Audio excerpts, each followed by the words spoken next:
Hello everyone, Chris here with Platinum Reviews. We're back with another How to Beat video for Code Vein 2. This time around, we're facing the final boss of the second ending, Soul Savior Valentin. Be sure to stay tuned after the video because we're going to go over the levels and everything we had equipped going into the battle. Now, I beat him on my first try, so I'm not sure if there's other variations that I missed. He'll slam onto the ground. I don't know if that's a every single time first move, but you'll see those little red objects pop up. Roll away, wait a second, and then roll back. He will do this move as long as you have a heavy shield. It should be able to block all of it. Just hold down the shield button. Anytime you see him go up into the sky with that orange thing, he's going to either do a laser attack or a dash attack. And you'll notice the different variations of that as we go along. Now we're going to be going in on him and doing a lot of heavy attacks and following up with the either uppercut if you have the Ami no Hibikara Greatsword or Looming Slash. And we're just going to kind of keep doing that. As you can see there, he was about to do a move. We did the the uppercut on him, and it actually stunned him. You are able to also do heavy attack, and then follow up with bat. I missed it there just because it took me some time to get around him. But always suggest if you happen to be in front of him whenever he goes down, do a few heavy attacks before you actually do your special attack with the bat. Now, same thing with every one of these fights. Anytime you get a chance, if you do not see your bats going around, use the bat ability because it's going to get you blood and is super helpful. Now, you'll see him do this move. When you see him kind of spin in the sky, he's going to do a dash attack. You can either use your shield to block this, or you can just roll to the side and get away from it very easily. Now, you'll see him do a lot of slam attacks with his head. You'll also see him do slam attacks with his hands. Those are easy dodged as well. He seems to focus a lot on your partner as well. So just something to keep in mind. You are able to get in some good attacks. Now, as you can see there, we were able to do a heavy attack before we actually hit him with our special ability with the bat. So like I said, always do that first because you can get a few extra hits in. Now, at this point, he is at about half health. He then starts glowing red and does this fun-loving move here. He's going to go up into the sky and call all these lasers around. I kind of stayed back and used my shield and it missed me. So hopefully if you're kind of far away and you're using your shield, it's not going to do anything, but he does kind of change a few variations here. You're going to see him do this move again where he calls in those discs. Like I said, use your shield. If you have your stamina bar up, that's what you're needing for that. He's also going to do this. It's like a beam attack and you are able to block it with your shield, but it runs out after a little bit. I would suggest just running from that, getting away from it, stay away from it.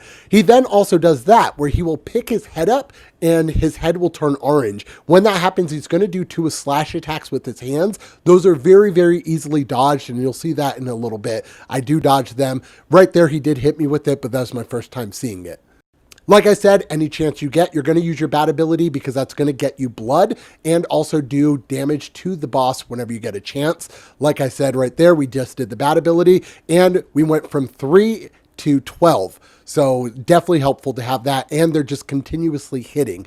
Now, heal whenever you get a chance. I like the uppercut because whenever he goes to slam down, we can kind of block it with the uppercut and do some damage. But if you don't have that deluxe edition, unfortunately, you won't be able to have that one. So you can use another ability or just block or roll to the side. Now, we're going to keep rinsing and repeating here. Anytime he perches his body up, he's going to do that slam attack. And like I said, you can just roll away from it like I did. We went in and did another heavy attack on him. You're able to get 2 in if you get in there at enough time left on before he actually stands up, and then you can hit him with your special ability with your bat. So I definitely suggest trying to get in some hits with that heavy attack. It just depends on how long it takes for you to actually get to him on how many you'll be able to do. Now, we have our partner doing a lot of damage too, and you can kind of stay back if you need to so you can heal and everything and have your partner kind of do stuff. Right here, he's going to do this move, and you can see we were able to roll through it. We missed one of them, so he did hit us once, but you can roll through those lasers, and that is very, very helpful whenever he adds those in. Now, right there, he does that attack again, and we did roll away from one, but then he happened to hit us with the other one. So just something to keep in mind. At this point, too, he does also slam his hands on the ground, and then there's that red barrier that pops up. I don't know what those would be called, but it's like a blast attack with them. So whenever he gets to this point, it's a lot of things with lasers and a lot of slamming down. As you can see there, the lasers pop up and shoot forward. Just roll to the side. You should be able to miss it pretty easy.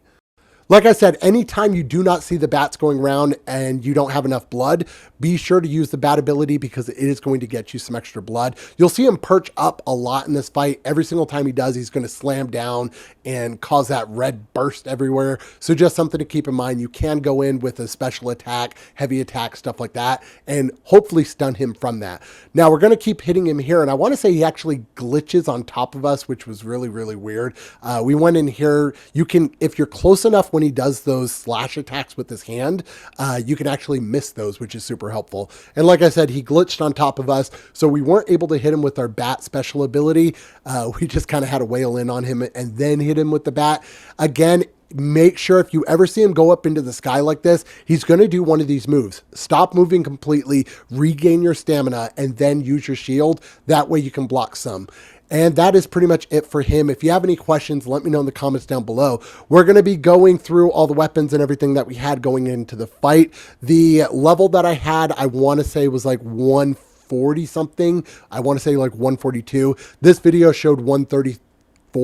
But we were a little bit higher that when we did that. Recovery amount was 7 and regeneration count was 12. And we were using the Ami no Hibikari Greatsword, which is part of the deluxe edition for our main weapon. You'll see everything else in the fight though. And if you have any questions about anything, let me know in the comments down below. We're going to be having a review of the game probably tomorrow or the day after. And we have one more how to beat video after this. We're almost done, but I really appreciate everybody for watching these. Don't forget to hit that like button and subscribe to the channel for more platinum reviews and everything Code Vein 2. I'll catch you in the next video.